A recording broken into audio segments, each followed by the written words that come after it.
warahmatullahi wabarakatuh. Kembali lagi di konten YouTube Dekan Ajeta. Pada siang hari ini yang sedikit sembriwing karena kita lagi ada di tepian sawah. Kita podcast lagi dengan Bapak Ahmad Suryono SHMH, Kak Prodi Fakultas Hukum Unmu Jember. Halo Mas. Halo. Gimana kabar? Selamat Lebaran, maaf ya. Oke. Mas, kali ini kita mau podcast terkait dengan amicus curiae. Angel Mas, jenenge Mas amicus curiae. Oke. Karena kan di sekarang ini aku nggak mau ngomongin polisi kali ya. Jadi kita bahas yang non politik. Oke.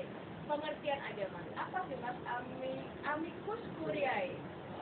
Amicus curiae itu artinya adalah sahabat pengadilan atau temannya pengadilan. Pengadilan itu ada sahabatnya ya, ada temannya ya? Pasti teman-teman atau viewernya kita pasti bingung, kok bisa sih pengadilan punya sahabat? Iya, karena aku juga iya Mas. Baru tahu apa sih gara-gara kepolitikan ya yang saat ini lagi semuanya jadi AC lah gitu lah ya. Nah, memang amicus curiae itu lagi hype banget pada saat pilpres yang kemarin, jadi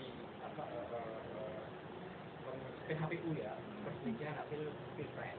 Tapi sebetulnya amicus curiae itu secara historis sudah dimulai dulu.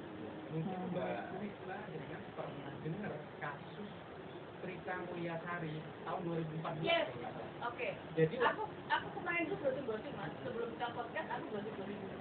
Pasti ini kasusnya apa ya? Karena baru saat ini lagi tren-trennya. Jadi waktu itu Mbak Prita Mulyasari itu berobat, melahirkan di rumah sakit di Tangerang. Lalu dia itu kecewa dengan pelayanan rumah sakit. Lalu dia belum ada medsos saat itu. Dia pakai milih berjejaring sehingga viral. Viralnya zaman dulu itu kan nggak pakai Instagram, sehingga pihak rumah sakit merasa bahwa Mbak Prita Mulyasari itu telah mencemarkan nama baik. Betul, diadililah Prita Mulyasari. Nah, teman-teman di aktivis HAM itu kemudian mengajukan diri, termasuk salah satunya adalah ICCR ya. Mereka mengajukan diri sebagai amicus curiae di sidangnya Mbak Prita. Mereka kemudian memberikan argumentasi bahwa sebetulnya yang dilakukan Mbak Prita adalah kebebasan berekspresi dan berpendapat. Terus fungsinya Mas, fungsi dan tujuannya ada AC itu apa? Karena kan kayaknya orang-orang juga nggak ngerti ya. Aku takutnya itu kan itu sahabat pengadilan.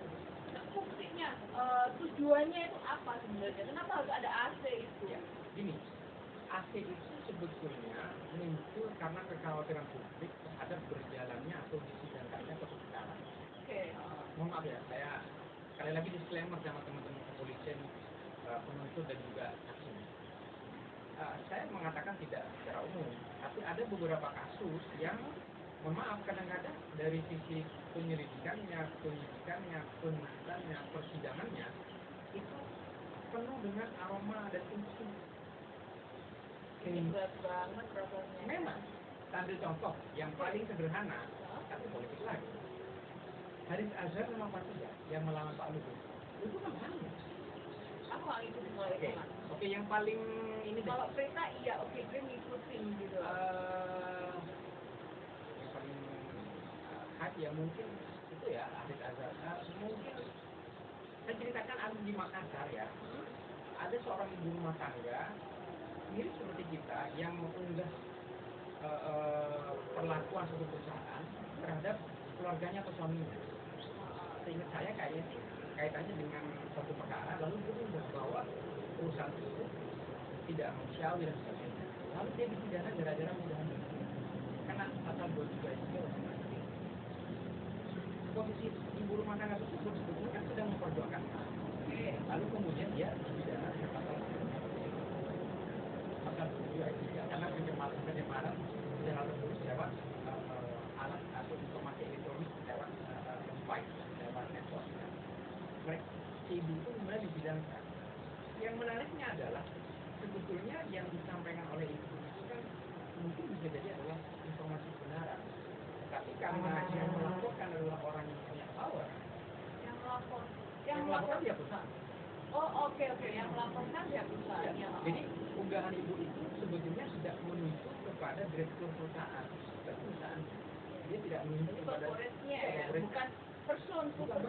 Dia menuju kepada kemudian perwakilan perusahaan melaporkan ke kepolisian, bilalah kalau bahasa Jawanya. Ibu itu proses penyidikan sampai penetapan tersangka itu kan sebetulnya, mohon maaf, polisi itu teman-teman penyidik punya tahapan penyidikan. Aku pernah seperti itu berjenjang. Dan posisi berjenjang itu sebetulnya juga harus dilaksanakan secara objektif. Pertanyaan saya, kalau kasus tersebut sejak awal sudah subjektif atau tidak objektif, maka kan terdapat kemungkinan pengadilan itu juga pengadilan yang subjektif.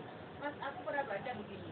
Kategori AC ini kan yang pertama dia harus mengajukan permohonan untuk menjadi pihak yang berkepentingan dalam persidangan. Yang kedua memberikan pendapat atas permintaan hakim, dan yang ketiga memberikan informasi sendiri pendapat atas perkara tersebut. Itu maksudnya gimana, Mas? Jadi gini, konsep masuknya pihak ketiga di dalam suatu mekanisme peradilan sebetulnya perdata sudah mengenal. Namanya intervensi. Intervensi itu adalah jenis umum dari masuknya pihak ketiga yang tidak diundang di dalam perkara. Di situ ada 3 jenis. Ada holding, cushion form, sama pretuaring. Kalau holding itu datang atas kepentingan sendiri membela sendiri, cushion form itu datang membela kepentingan para pihak setelah berpihak yang terkait. Yang ketiga, pretuaring itu bertindak sebagai pendamping atas kasus perdata. Di perdata sebetulnya sudah dikenal. Jadi istilahnya ada tamu nggak diundang di dalam perkara. Ada memang, dan itu diperbolehkan.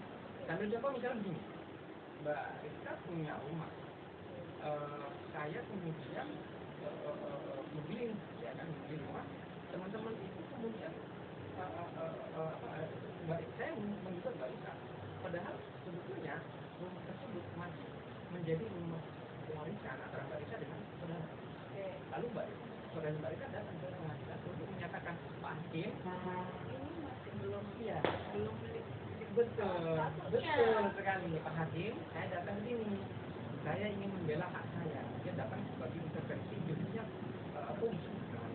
Jadi dia datang untuk mengatakan kepada Pak Hakim yang disengketakan oleh Pak Suryono dengan itu sebetulnya adalah sengketa yang sia-sia. Kenapa sia-sia?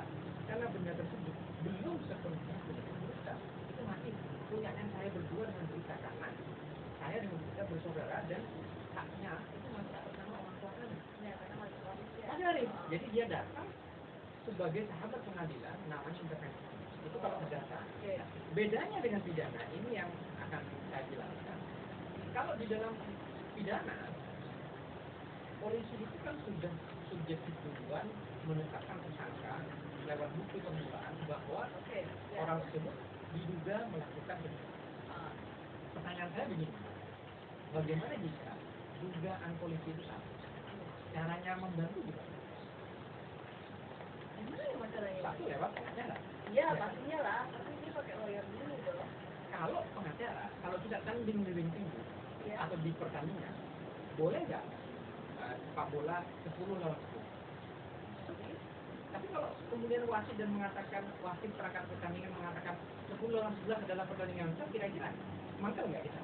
Ya agak gimana gitu ya Mas ya, pastinya mantel ya Mas. Itulah fungsinya amicus curiae. Oke, Mas, tadi kan kita ngomongin perdata tuh. Perbedaan antara AC dengan intervensi pihak ketiga. Intervensi itu apa? Hubungannya dengan AC itu dengan pihak ketiga apa?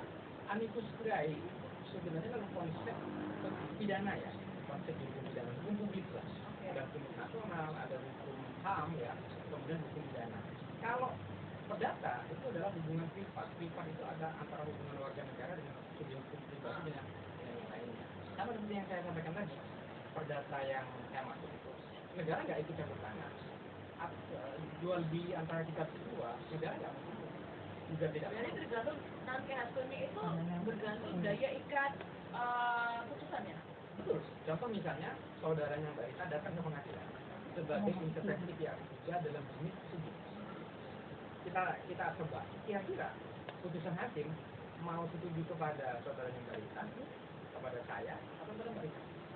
Jadi dalam kasus seperti yang tadi hakim akan menyatakan.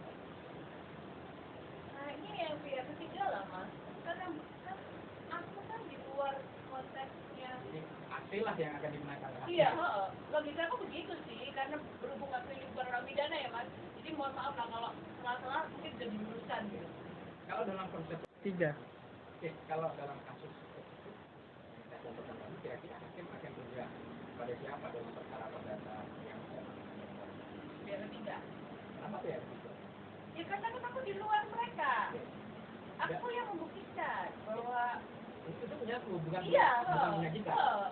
Jadi begini, secara teori, kalau ada suatu perkara saya menggugat dan kamu juga, lalu datang di hakim juga mengatakan ini bukan punya Pak Ahmad, ini bukan punya Mbak Rita, bisa saja hakim mengiyakan dan sepanjang dia bisa membuktikan kan? dia bisa membuktikan dan buktinya itu sesuai. Oke. Tapi bisa jadi intervensi itu tidak dikabulkan oleh hakim Karena mengada-ada. kok bisa mengada-ada gimana tuh maksudnya tuh? Bisa jadi Ini perkara perdata ya mas? Perdata. Oke, perkara perdata bukan perkara pidana loh ya ini. dia mendalilkan bahwa tanah tersebut masih kepunyaan Mbak Rita dengan yang mengintervensi atau asing. Oke. Dia mengatakan ini masih punya bapak ibu kami, atas namanya masih atas nama bapak ibu kami. Iya. Ternyata Mbak Rita bisa membuktikan suaranya, oh tidak Pak, kami pada saat bapak mau masih hidup, dia sudah memberikan wasiat bahwa punya kakak yang itu sudah dibagi dan sudah habis dijual oleh bapak itu, oleh kakak saya. Ini yang bersikap punya saya. Maka membuktikan, maka hakim tidak perlu terikat, tidak wajib terikat dengan amicus curiae dalam proses perdata. Ya. Sekarang sebaliknya, bagaimana konsep di pidana? Kan begitu. Iya. Kalau konsep Banget ya mas ya ini. memang Tapi ini untuk pengetahuan lah ya, arti ini biar masyarakat tahu, biar kondisi teman-teman kota di Karaja tadi tahu bahwa AC itu, tapi jangan terlalu berat mas, karena ini kan pangsanya kita pangsa kalangan muda, ibu-ibu rumah tangga dan sebagainya. Kalau terlalu akademis sih, aduh pusing. easy listening lah ya. Kayak gitu. Kalau itu perdata, sekarang kita andaikan kalau itu pidana. Nah, saya andaikan misalnya contoh tadi sebelum ini saya mencontohkan ada seorang ibu-ibu yang punya suami di PHK oleh perusahaan. Kemudian dia bahasa Jawanya ngonek-ngonek aja. Wah, perusahaan ini RP Rioyo mau hari raya kok mau PHK. Padahal perusahaan memang punya alasan untuk melakukan PHK. Perusahaan nggak terima, dia laporkan karena si istri tadi kemudian pindahnya ke kemudian si ibu tersebut diperiksa polisi.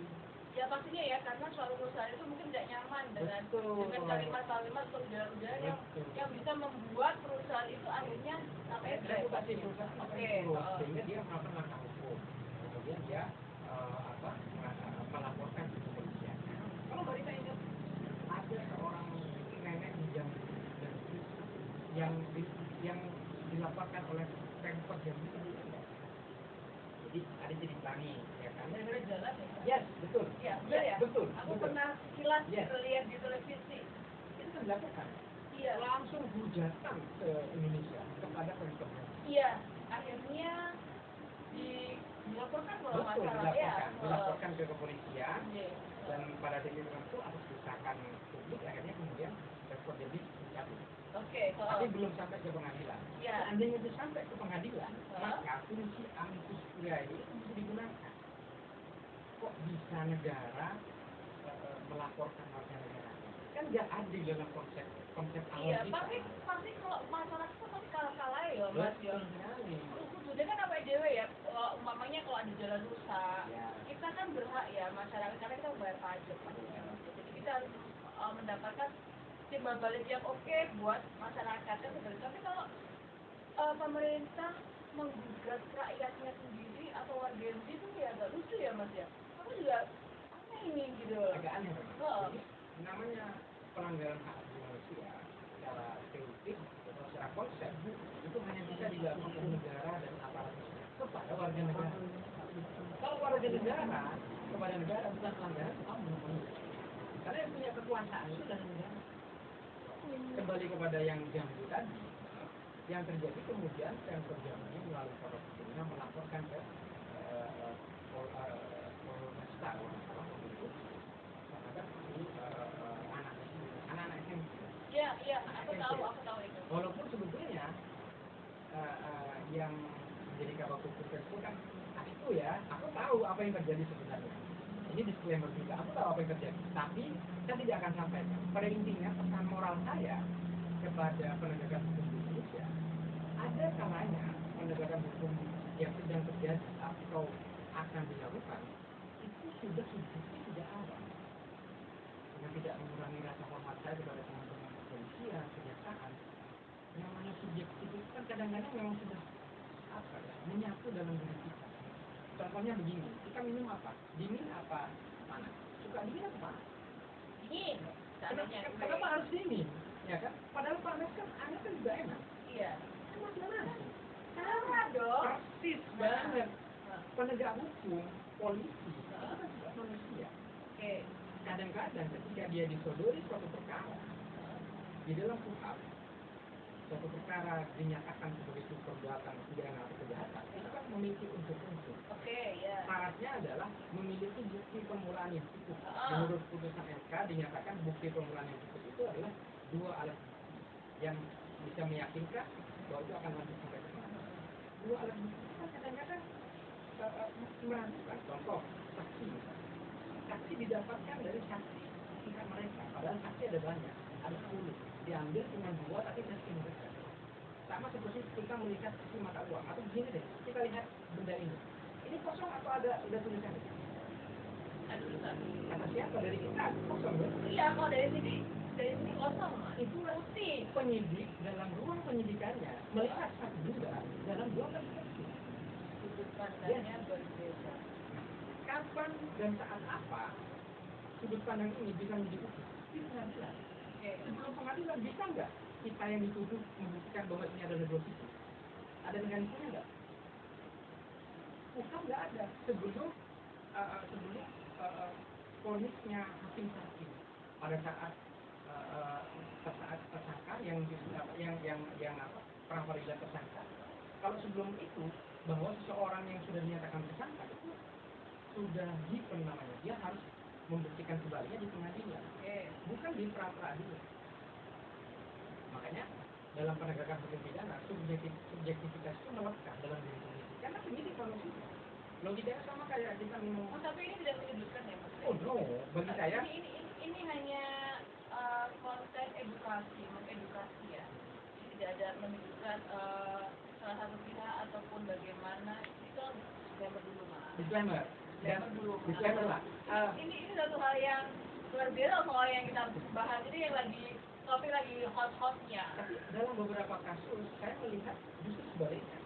Polisi sudah objektif, sudah benar. Para pihak yang memaksa agar itu dipidanakan ada juga. Contoh misalnya, tadi perjanjian antara kita berdua, kita belokkan sebagai pidana. Padahal itu jelas-jelas perdata. Polisi mengatakan tidak, Pak, ini perdata. Namun tapi saya sebagai pelapor, so, Emang bisa kok kayak gitu? ya namanya juga orang maksa kan ya mungkin. Tergantung oknumnya. Kita ngomongin oknum ya. Kalau berarti semuanya. Tidak. Iya. Dan saya yakin polisi itu sudah sangat rasional, objektif, dan profesional. Karena banyak sekali polisi yang saya temui yang jujur, yang objektif, yang juga tidak. Sekarang pihak kepolisian lebih baik, lebih bagus daripada yang dulu. Iya. Dan mereka juga sudah punya mekanisme report ya, laporan kepada para pihak maupun unggah secara elektronik. Mereka sudah. Mas, dari kita ngomongnya terdata. Aku mau menghubungkan AC dengan HAM. Ya. Itu gimana, Mas? Dalam suatu pengambilan putusan dalam kasusnya HAM itu gimana kalau AC? Kalau dalam konteks Indonesia atau dalam sejarah pengadilan HAM di Indonesia, AC belum pernah digunakan. Kasus HAM ya, saya mengatakan kasus pelanggaran HAM. Ini bisa aja di luar negeri lah, Mas. Kalau ya. di negeri ada, saya cerita di Indonesia dulu. Kalau di Indonesia, pengadilan HAM belum pernah memakai AC. Tentang konteks pengadilan HAM di Indonesia belum pernah dipakai. Tapi kalau nilai-nilai HAM dipakai. Nilai-nilai HAM. Contoh misalnya kebebasan berpendapat. Oke. Iya. Di Kerita, Migasari, di kasus yang di Semarang, di Makassar, Makassar. Terus nilai-nilai berekspresi ya. Terus di Jawa, yang dikena ITE itu kan dicari. Termasuk dipakai Banyuwangi itu juga amicus curiae hakim ketua diizinkan karena dia melanggar hukum acara. Ini akan saya jelaskan di sini. Dalam konteks di pengadilan di luar Indonesia, di International Court of Justice-nya Uni Eropa itu bisa dilakukan amicus curiae, terutama adalah isu lingkungan. Contohnya nih, ada suatu perusahaan di Eropa dia itu yang melanggar hak lingkungan. Ini contoh sawah ini ya. Ini misalnya, ya, tapi ada sungai di rumah. Lalu saya bikin satu gedung, satu bangunan, dia memotong sungai itu. Otomatis kan, Iya dong. biayanya kan jadi mempengaruhi pasti. Dan itu sudah terjadi di Jember. Saya nggak mau sebut merek ya. Ada suatu itulah tanahnya tanah milik dia, tapi dia mengubah jalur sungai yang awalnya dulu jadi lurus. Nggak boleh tuh, Mas. Itu problemnya. Tapi dia membangun di tanahnya sendiri. Tapi kan kemaslahatan Di situ fungsi amicus curiae. Iya benar. Iya.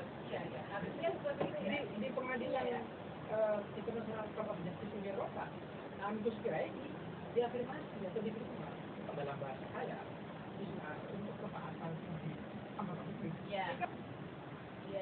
Nongkrong bisa nafas. Saya mau Pegal gara-gara kelakuan atau perbuatan orang yang merusak lingkungan kan seperti itu ya, Mas. Aku mau balik lagi sedikit lagi ke KUHP ya, Mas ya. Kan katanya AC itu tidak dapat dikatakan sebagai alat bukti. AC tidak dapat menjadikan suatu, tidak bisa menjadi alat bukti ya. Itu gimana, Mas? Saya alat bukti bukan KUHP, tapi KUHP. Jadi KUHP itu kitab undang-undang sekumpulan mengajak boleh dan sebagainya. Tapi kalau kitab undang-undang acara pidana namanya lagi. Saya yang salah ternyata. KUHP dan KUHP. Kalau KUHP itu bicara tentang bagaimana KUHP itu ditegakkan. Nah, di situ dia bicara tentang yang namanya alat bukti. Alat bukti di KUHP diatur di pasal 183. Itu disebutkan bahwa alat bukti itu ada 5: saksi, keterangan ahli, surat, penunjuk, dan keterangan terdakwa. Pertanyaannya adalah amicus curiae masuk di mana? Tidak ada. Ya memang ya. Memang tidak ada. Memang tidak ada di KUHP ya, Mas ya.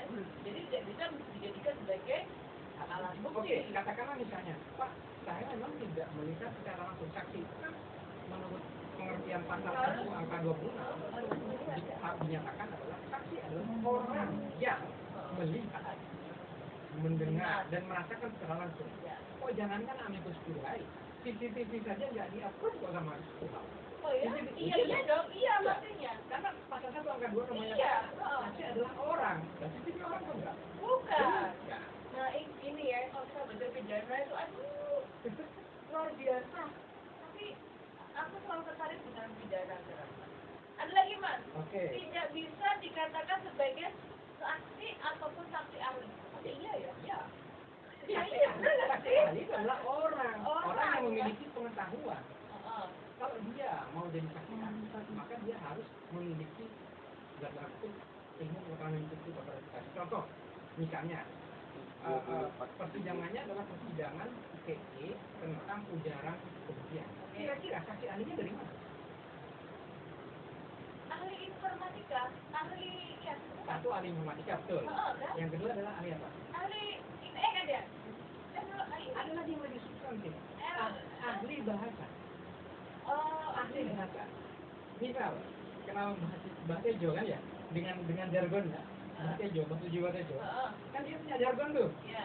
Dia mengatakan jargon itu kata kotor. Ada sebagian orang mengatakan iya, oke. Tapi bagi bahasa itu tidak. Siapa yang bisa mengatakan jargon itu kotor atau tidak? Kan ahli bahasa. Iya juga ya Mas ya. Nah, ketika seseorang mengekspresikan diri, baik secara lisan maupun tulisan, maka yang bisa menafsirkan adalah dirinya sendiri dan juga ahli bahasa. Nah, ketika ada orang yang datang dan memiliki keahlian dengan keahlian spesifik, maka dia adalah saksi ahli. Pertanyaannya, kalau penuntut umum maupun pembela tidak mengajukan saksi ahli yang dimaksud, kira-kira orang tersebut datang sebagai amicus curiae boleh atau tidak? Nah, itu pertanyaannya. Bisa dia datang. Kan dia sahabat pengadilan. Datang. Pertanyaan selanjutnya adalah apakah keterangannya akan didengarkan oleh hakim? Dia tidak diundang oleh hakim. Maka dalam pemeriksaan pidana, amicus curiae itu problematik. Karena di dalam persidangan pidana, namanya saksi ahli, dia itu diminta oleh penuntut umum, atau dia diminta oleh pengacaranya, atau dia diminta oleh hakim. Nah, kalau tidak diminta oleh tiga-tiganya, terus ngapain ya cawe-cawe ya? Urusan orang ya? Itu terjadi di kasus Pakel, terjadi di kasus Karimun Jawa, terjadi. Ada orang yang berempati, bersimpati. Oh, kasus ini sebenarnya nggak banyak di pidana. Tapi katanya asik itu orang yang mengerti terkait kasus tersebut. Atau dia concern terhadap isu yang sedang dibahas. Misalnya begini, ada NGO, ada LSM yang concern terhadap pantai dan terumbu karang. Karimun Jawa yang dia suarakan adalah kerusakan terumbu karang. Kira-kira amicus curiae dari aktivis lingkungan itu dapat diterima nggak oleh hakim? Aku rasa dapat, karena kan dia fokus. Kalau misalnya tidak diundang oleh hakim, kira-kira bisa diterima nggak? Aku rasa bisa, kan dia sebagai kalau jenengan hakimnya maka peradilan itu akan menjadi peradilan objektif. Tapi kalau hakimnya kacamata kuda dalam aliran hukum positif, nggak bisa. Kan nggak ada hubungan masalah ini gitu ya. Kan di peradilan kita. Apa dirilis kalau masih ada hakim kacamata kuda. Begini, rekan-rekan hakim saya tidak memahami. Kenapa begitu? Kalau kita diberi kebebasan yang seluas-luasnya tanpa pagar dan batas yang jelas, mohon maaf, kadang-kadang berhalang. Tapi dalam situasi-situasi tertentu, boleh dong hakim itu punya tafsir terhadap satu perkara. Kan itu sudah pernah ada Mas, kalau siapa cerita. Betul. Iya kan harusnya kan itu menjadikan suatu pedoman apa namanya? Jurisprudensi. Iya kan seperti itu dong. Kalau hakim mau pakai, kalau nggak mau pakai. Ya kan, gimana ya? Jadi kan ASN ya? Iya. Misalnya begini. Oke. Saya ambil contoh. ASN tupoksinya adalah 1, 2, 3, 4, 5. Iya. Oke. Ada perbuatan nomor 6 yang tidak ada aturan, tapi bermanfaat bagi yang jenengan layan. Kira-kira nomor 6 jenengan rasa atau tidak? Sebenarnya saya lakukan asalkan tidak melanggar suatu peraturan. Melanggar dong, karena tidak ada dasar hukumnya. Tapi itu punya nilai manfaat. Iya. Akan dilakukan. Akan saya lakukan. Hati-hati. Saya pernah punya klien kayak gitu di Dikor. Oh gitu. Serius. Tapi kan tidak ini ya. Dia di penjara sekarang nggak? Oh gitu. Serius. Jadi ASN ini harus banget berhati-hati ya. Jadi kita sebagai ASN itu harusnya ya udah sesuai dengan aturan aja, sudah sesuai tupoksinya. Tidak boleh overlapping berarti. Saya ketemu kades kemarin. Kades itu. Dia cerita, Pak Sur, saya ini aneh dengan sistem hukum Indonesia. Kenapa Pak? Saya itu dapat hibah untuk mengaspal jalan. Kualitas aspalnya itu yang disyaratkan itu medium lah. Atas usul warga, Pak ini kalau medium ini kurang bagus, Bapak naikkan lah. Atas ini lebih bagus lagi dengan uangnya dia sendiri. Diperiksa lah oleh institusi. Ya karena tidak sesuai dengan speknya. Yes. Apa yang terjadi? Salah. Oh iya benar juga ya. Tidak semua niat baik kepada masyarakat. Tidak semua niat baik itu akan menjadikan baik buat kita, tapi bahkan bisa menjadikan bumerang buat kita. Jadi hati-hati para ASN di luar sana bahwa kita bekerja sesuai dengan tupoksinya saja, sesuai dengan aturannya saja. Jadi tidak perlu kita melebihi itu, karena nanti akan menjadi bumerang buat diri kita sendiri ya. Itu ngeri juga kan ya Mas ya. Dan klien saya yang di Jawa Tengah itu, inisiatif itu bukan dari dia, request dari penerima manfaat.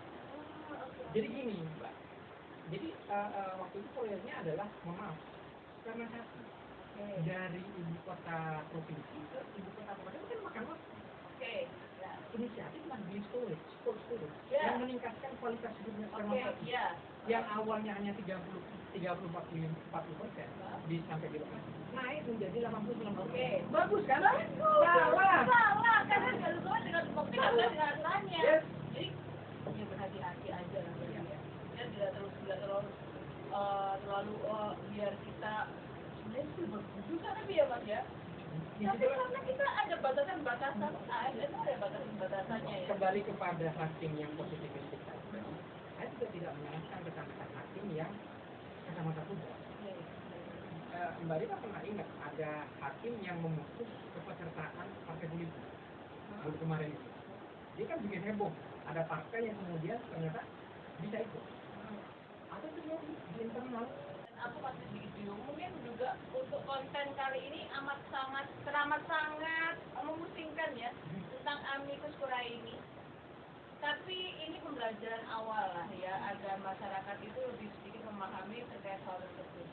Sekarang aku mau tanya lagi Mas, manfaatnya kan tadi sudah dijelaskan ya, tujuannya juga apa. Sekarang terakhir kali dari topik bahasan kita pada siang hari ini, finally apa sih Mas kesimpulannya? Mas aja menyimpulkan, karena saya takut soalnya saya disclaimer lagi gitu loh, karena pengetahuan pidana ini buat saya tidak ada lah, sedikit gitu loh. Oke, baik, terima kasih. Final word saya ini, amicus curiae itu adalah suatu upaya yang sebetulnya tidak dikenal dalam sistem peradilan pidana, tetapi dikenal dalam sistem peradilan pidana. Tetapi kalau boleh saya menyarankan, amicus curiae itu harus ditempatkan ke dalam porsi yang tepat. Ada batas-batasannya. Ada batasannya. Kalau kita bertemu dengan kepentingan yang disidangkan itu adalah sifatnya kepentingan publik, kemudian kemaslahatan umat, maka hasil itu dapat didorong. Ambil contoh misalnya, ngepers gumuk, itu kan punyanya dia, tapi kalau dikepers gumuknya puding beliau. Salah satu fungsi gumuk itu kan memimpinkan puding beliau. Anak-anak kami kalau melakukan riset, salah satunya adalah fungsi gumuk gitu. Kalau di Bunda kan tidak ada tuh gumuk ya? Nggak ada Mas. Misalnya mengeruk galian C sampai kemudian longsor. Iya memang di tanahnya, tapi kalau membuat longsor kan akan membuat ekosistem yang lain akan berubah ya. Kalau ada peradilan terhadap perkara-perkara yang menyangkut kehidupan orang banyak, maka amicus curiae boleh dan menurut saya bisa dipakai. Satu. Yang kedua, dari sisi penegakan hukum, terutama hakim itu tidak boleh sembarangan memakai amicus curiae. Apa indikatornya? Atau apa yang membuat hakim harus pakai AC? Tadi kepentingan umum dan kemaslahatan yang harus dikedepankan. Hakim kan bisa menimbang-nimbang. Ini kalau saya memutus A, manfaatnya apa? Memutus B, manfaatnya apa? Teman-teman, kalau hakim itu langsung bertanggung sama Tuhan, bukan sama manusia. Memutus jelek, sama akhirat yang akan menanti. Karena setengah kakinya di surga, setengah kakinya di neraka. Pertanggung jawab langsung pada Tuhan. Maka hakim itu dalam memakai amicus curiae, patokannya adalah kepentingan manusia. Dan kami kita sebagai netizen yang budiman, maka tidak boleh kemudian putus asa dan lelah untuk mendorong AC kepada kasus-kasus yang dimensinya publik. Contohnya misalnya banjir karena tidak ada gorong-gorong, kan itu jelas publik. Kemudian misalnya penambangan yang mengakibatkan longsor, itu kan persoalan publik dan lain sebagainya. Saya kira AC itu tidak boleh ditempatkan di sembarangan. Saya kira itu. Jadi mungkin teman-teman konten di sekitar kita ini sudah sedikit mengetahui Mas, meskipun agak bulat sebenarnya ya, cuman kita berusaha untuk memberikan pengetahuan yang sederhana. Semoga topik bahasan kita siang hari ini itu sangat membuat banyak manfaat untuk teman-teman konten di sekitar kita. Terima kasih juga sudah berkenan lagi podcast. Jangan bosan-bosan podcast karena saya tertarik dengan pidana mas. Setelah dari Han dan HTN aku kok rasanya ada feel gitu ke pidana gitu. Terima kasih banyak atas kehadirannya mas. Semoga konten YouTube di kanal kita ini pada siang hari ini yang topiknya sungguh-sungguh menarik ini bisa bermanfaat untuk kalian semua. Jangan lupa di like, di subscribe, di share, dan komen positif tentunya. Terima kasih banyak. Assalamualaikum warahmatullahi wabarakatuh. Waalaikumsalam.